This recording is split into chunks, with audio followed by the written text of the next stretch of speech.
Okay, अब हम देखेंगे कि कॉन्जुगेट एलिमेंट क्या होता है। अगर ए और बी जी ग्रुप से हम लेते हैं तो बी को हम कहते हैं कॉन्जुगेट ए का। बी ए का कॉन्जुगेट कब होगा कि अगर हमें एक मिल जाए आइडेंटिटी के अलावा एलिमेंट जी का। किस तरह का मिले कि क्या हमारे पास रिलेशन बने जो बी है वो इक्वल टू हो जी, ये जी का जो एलिमेंट हमने लिया था, ए जी का इन्वर्स। मतलब अगर हमने ए की कंजुगेट क्लासेस निकालनी है तो ए को जी के सारे एलिमेंट के साथ इस तरह का रिलेशन बनाएंगे। तो इसको हम इस तरह डिनोट कर सकते हैं। ओके, हमारे पास every element is conjugate itself. हर एवरी एलिमेंट जो होता है वो अपने आप का कंजुगेट किस तरह होता है कि हम अगर मैं ए का कंजुगेट निकालता हूँ तो मैं जी की जगह पे आइडेंटिटी एलिमेंट ले लेता हूँ, तो हमारे पास क्या हो जाएगा, ई ए ई इनवर्स ये वाला। अब इस डेफिनेशन में हमने नॉन आइडेंटिटी एलिमेंट लिखा है, हालांकि हमने इधर आइडेंटिटी एलिमेंट ले लिया है। ये हमारे पास ट्रिवियल केस है, इसलिए हमने इस डेफिनेशन में ये वाला शामिल नहीं किया। तो मतलब हम आइडेंटिटी के अलावा पे इसको परफॉर्म करेंगे। अब हम इसका ये देखते हैं कि जो ये हमारे पास जो होता है रिलेशन, ये हमारे पास क्या होता है, इक्विवेलेंस रिलेशन भी होता है। इसको देखते हैं।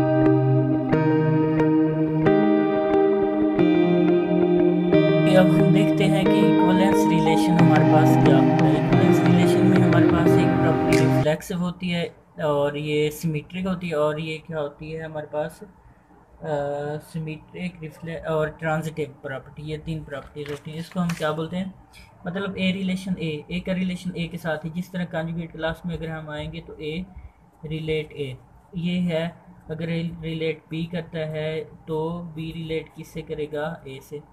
और ये हमारे पास तीसरा ट्रांजिटिव रिलेशन है। ये क्या होगा, अगर ए रिलेट बी करेगा एंड जो है बी रिलेट क्या करेगा, सी, तो ये इसका मतलब होगा कि ए जो है वो सी से रिलेट करेगा। जिस तरह हमारे पास रिफ्लेक्सिव प्रॉपर्टी थी, सिमेट्रिक प्रॉपर्टी थी और ट्रांजिटिव प्रॉपर्टी। इसको हम क्या बोलते हैं, रिफ्लेक्सिव, इसको क्या बोलते हैं सिमेट्रिक, इसको हम क्या बोलते हैं ट्रांजिटिव। अब हमने ये देखनी है कि ये तीनों प्रॉपर्टी अगर कॉन्जुगेसी क्लास में जो अभी हमने पीछे पढ़ा है इसमें प्रूफ हो जाती हैं तो हमारे पास वो क्या होगा, इक्विवेलेंस रिलेशन होगा। अब देखिए सबसे पहली प्रॉपर्टी रिफ्लेक्सिव। तो रिफ्लेक्सिव हमने पीछे पढ़ा है कि हर जो एलिमेंट होता है वो अपने आप के क्या होता है, कॉन्जुगेट होता है। तो ए रिलेट किससे कर रहा है, ए से रिलेट कर रहा है। इससे अगली हमारे पास प्रॉपर्टी है कि हमारे पास सिमेट्रिक प्रॉपर्टी है। तो सिमेट्रिक प्रॉपर्टी में हम क्या करते हैं कि हम ये बताते हैं कि जो हमारे पास अगर ए रिलेट बी है देन बी रिलेट क्या है, ए है। हमने ये बताना है। अब देखिए अगर ए कॉन्जुगेट है बी के तो हमने ये प्रूव करना है कि जो बी है वो भी कॉन्जुगेट क्या होगा, ए के होगा। पहले हमने प्रूव कर दिया कि हर अपने आप के कॉन्जुगेट होता है। तो अगर हमारे पास हम ये लेते हैं कि ए जो है वो कॉन्जुगेट किसके है, बी के, तो ए हमारे पास इस तरह लिखा जाएगा ना। अब इसके शुरू में हमने जी इनवर्स से मल्टीप्लाई कर दिया दोनों तरफ, ये हमने जी इनवर्स से दोनों तरफ क्या कर दिया, मल्टीप्लाई कर दिया, तो हमारे पास ये एक बन गया। अब इसके बाद हमने दूसरी साइड पे जी से मल्टीप्लाई कर दिया राइट साइड पे, तो ये बन गया।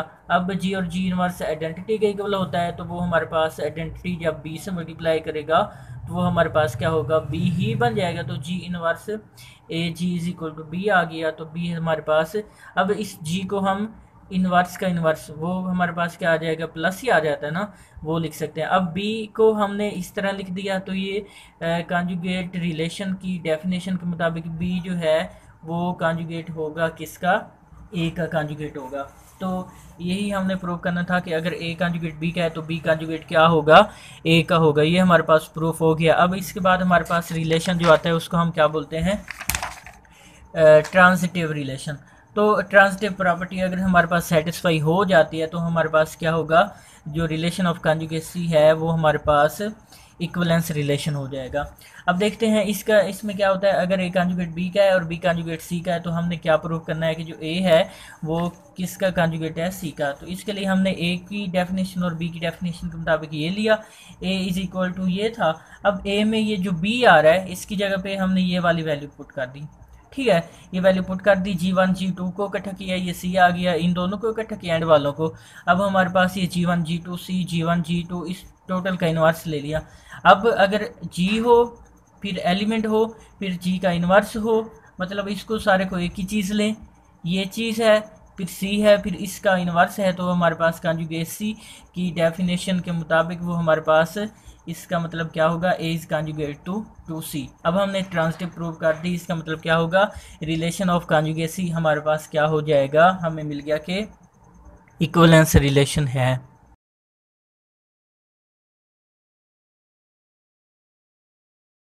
ओके, अब हम इसके कॉन्जुगेट एलिमेंट्स को मालूम करने के लिए क्या करेंगे कि अगर मैं ए के कॉन्जुगेट एलिमेंट्स को मालूम करना चाहता हूँ इस ग्रुप में से, तो जी मैं ले लेता हूँ, हमारे पास क्या होगा, ए बी होगा। तो हमारे पास रिलेशन क्या हो जाएगा, जी ए जी इनवर्स। अब जी की वैल्यू कितनी है हमारे पास, ए बी, फिर क्या आएगा ए, और जी इनवर्स कितना है हमारे पास, ए बी के इक्वल है, तो ए बी का इनवर्स आ जाएगा। अब ये क्या होगा, ए बी, फिर ये ए, इसको ओपन करेंगे तो बी इनवर्स ए इनवर्स, ये इनवर्स की प्रॉपर्टी होती है। तो ये क्या होगा, ए बी और ये ए बी इनवर्स की वैल्यू क्या होती है, बी, और ए इनवर्स की वैल्यू क्या होती है, ए स्क्वायर। अब ये क्या हो जाएगा, ए बी और ये होगा ए बी ए स्क्वायर। अब ये क्या होगा, ए बी का स्क्वायर, ये और वो हमारे पास क्या हो गया, ए स्क्वायर। तो ए बी का स्क्वायर हमारे पास किसके इक्वल होता है, 1 के, तो ये हो गया हमारे पास ए स्क्वायर हो गया। इसका मतलब क्या होगा, जो ए बी है हमारे पास, जो ए है वो किसके कॉन्जुगेट होगा, ए स्क्वायर के। ओके, ये हमने मालूम कर लिया कि जो ए है वो ए स्क्वायर के कॉन्जुगेट होगा। इसी तरह अगर हम दूसरे एलिमेंट के लिए फाइंड करना चाहें तो वो हमारे पास क्या होगा कि अगर मैं लेता हूँ g is equal to a b ही लेता हूँ, ये हो गया हमारे पास, और मैं लिखता हूँ जी बी जी इनवर्स। अब बी को देखना है कि वो किसके कॉन्जुगेट होगा, तो वो हमारे पास हम वही वैल्यू जो पहले पुट की थी कर देंगे, ए बी, फिर ये किसकी वैल्यू पुट करेंगे, बी की, और ये हमारे पास ए बी इनवर्स। इसको सॉल्व करेंगे तो हमारे पास ये क्या आ जाएगा, ए बी, ये बी, ये क्या होगा, पी इनवर्स ए इनवर्स, इन दोनों की वैल्यू पुट कर दी, ए बी क्या बनेगा, बी, ये बनेगा हमारे पास बी इनवर्स बी के इक्वल होता है, इनवर्स ए स्क्वायर के इक्वल होता है, तो ये हमारे पास क्या हो जाएगा, ए स्क्वायर बी। इसका मतलब क्या होगा कि ये जो बी है वो किसके कॉन्जुगेट होगा, ए स्क्वायर बी के। ओके, इसी तरह अगर हमने ए स्क्वायर को मालूम करना है, अब क्योंकि ये रिफ्लेक्सिव रिलेशन है तो हम ए स्क्वायर को बेशक ना मालूम कर रहे हैं। अगर ए स्क्वायर कॉन्जुगेट है ए कॉन्जुगेट है ए स्क्वायर के, तो इसका मतलब क्या होगा कि जो ए स्क्वायर है वो किसके कॉन्जुगेट होगा, ए के कॉन्जुगेट होगा। ये रिलेशन हमने मालूम कर लिया। अब जो बी है वो कॉन्जुगेट है ए स्क्वायर बी के, तो रिफ्लेक्सिव रिलेशन से जो ए स्क्वायर बी है वो किसके कॉन्जुगेट होगा, बी के कॉन्जुगेट होगा। अब हम ए बी को मालूम करते हैं कि ये ए बी जो है वो किसके कॉन्जुगेट होगा।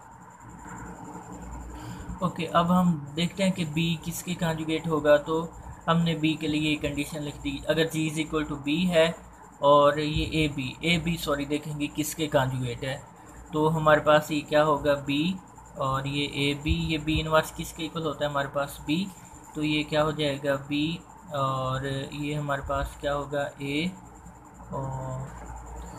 और ये हमारे पास बी स्क्वायर हो जाएगा। बी स्क्वायर किसके इक्वल होता है, 1 के, तो ये हमारे पास क्या रह गया, बी ए, और जो बी ए है वो हमारे पास किसके इक्वल होता है, ए स्क्वायर बी के।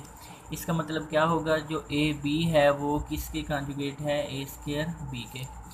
अब देखिए हमारे पास रिलेशन क्या बन गया है, जो ए था वो कॉन्जुगेट किसके था, ए स्क्वायर के, और जो ए स्क्वायर था वो कॉन्जुगेट किसके होगा, ए के कॉन्जुगेट होगा। जो बी था वो किसके कॉन्जुगेट था, ए स्क्वायर बी के, और जो ए स्क्वायर ए बी है वो कॉन्जुगेट किसके है, ए स्क्वायर बी के। अब ये और ये दोनों बी के कॉन्जुगेट है, तो हमारे पास ट्रांजिटिव रिलेशन क्या था, अगर ए कॉन्जुगेट है बी और सी कॉन्जुगेट है बी, तो हमारे पास क्या होगा, ए कॉन्जुगेट क्या होगा, सी के। तो हम लिख सकते हैं कि इन दो को इकट्ठे करके जो बी है वो कॉन्जुगेट किसके होगा, ए बी के। ये हमारे पास रिलेशन बन गया।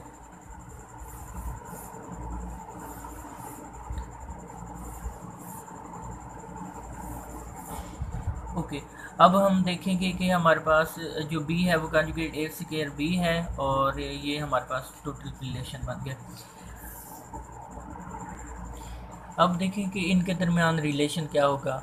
जो अगर हमारे पास है ए कॉन्जुगेट था ए स्क्वायर के, तो जो आर्डर ए का होगा, ए का आर्डर हमें दिया हुआ था 3 था, तो ए स्क्वायर का आर्डर भी क्या होगा, 3 होगा। जो कॉन्जुगेट एलिमेंट होंगे उनका आर्डर हमारे पास क्या होगा, सेम होगा। इसी तरह अगर हमारे पास बी था, बी कॉन्जुगेट किसके है, ए स्क्वायर बी के, और बी कॉन्जुगेट किसके है, ए बी के।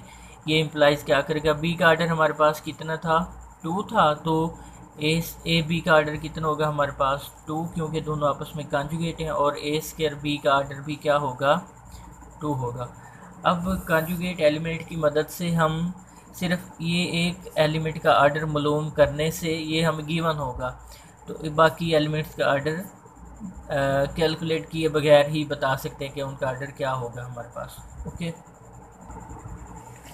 अब देखिए कॉन्जुगेट क्लास क्या होती है। कॉन्जुगेट क्लास ये होती है कि जो हमारे पास हम कॉन्जुगेट लेते हैं ए कॉन्जुगेट बी, इस तरह जो सेम कॉन्जुगेट होता है उसको हम अगर एक ही क्लास में रखें तो वो हमारे पास क्लास जो बनती है उसको हम क्या बोलते हैं, कॉन्जुगेट। जिस तरह हमारे पास जी ग्रुप था 1A, और था हमारे पास ए स्क्वायर, और बी था, फिर क्या था, ए बी था, फिर क्या था हमारे पास ए स्क्वायर बी। अब C1 क्या होगा, C2 क्या होगा, C3 क्या होगा, या इसको CA बोल देते हैं और इसको CB।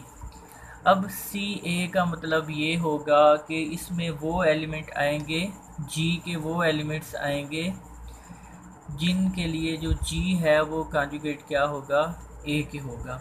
इसका मतलब क्या होगा कि C1 में 1 के कॉन्जुगेट सिर्फ 1 ही आता है, और CA में क्या होगा, वो तमाम के तमाम एलिमेंट्स होंगे जो A के कॉन्जुगेट आते हैं, तो A के कॉन्जुगेट में A आएगा और A स्क्वायर आएगा। इसी तरह CB में वो एलिमेंट्स आएंगे जो क्या होंगे, B के कॉन्जुगेट होंगे। अब B और ये किसके कॉन्जुगेट था, A B के और A स्क्वायर B के, ये हमारे पास क्या था, कॉन्जुगेट था।